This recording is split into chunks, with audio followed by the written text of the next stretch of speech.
মোদী সরকার মূলত দুটি কারণে জনগণনার কাজ বন্ধ রেখেছে এক দশক ধরে। জনগণনার ফলে দেশের কোন অংশ কতটা পিছিয়ে পড়ছে তা ধরা পড়ে।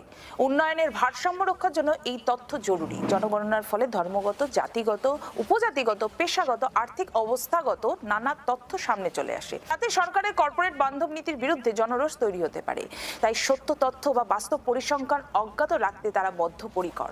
জনগণনা না করার পিছনে এটাই প্রধান কারণ। আর জাত গণনা বিজেপির কাছে আরো বিপজ্জনক। আরএসএস ব্রাহ্মণ্যবাদী সমাজই বিজেপির লক্ষ্য, তাই মনুবাদ তাদের অতি প্রিয় সামাজিক কাঠামো। ভারতে বর্ণ হিন্দুরা সংখ্যায় কম, দলিত আদিবাসীরা সংখ্যায় বেশি।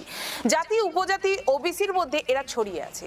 এরাই আর্থসামাজিকভাবে পশ্চাৎপদ। জাত গণনা হলে এদের বিস্তারিত তথ্য পরিসংখ্যান সামনে এসে যাবে। তখন বর্ণ হিন্দুদের প্রতি পক্ষপাতিত্বমূলক নীতির বিরুদ্ধে জোরালো দাবি উঠবে, আন্দোলনের ঝড় বইবে। বিজেপি তাকে ভয় পায়, তাই তাতে দাঁত দিয়ে এতকাল জাত গণনার বিরোধিতা করেছে। কিন্তু সময় বদলাচ্ছে, বিজেপির শয়তানি পশ্চাৎপদ মানুষ বুঝতে শুরু করেছেন। ক্ষোভে, রোষে পরিণত হওয়ার আগেই যাতে চাপা দেওয়া যায়, তাই জাত গণনার সিদ্ধান্ত। তবে দলটা যখন বিজেপি, তখন না চালে বিশ্বাস নেই।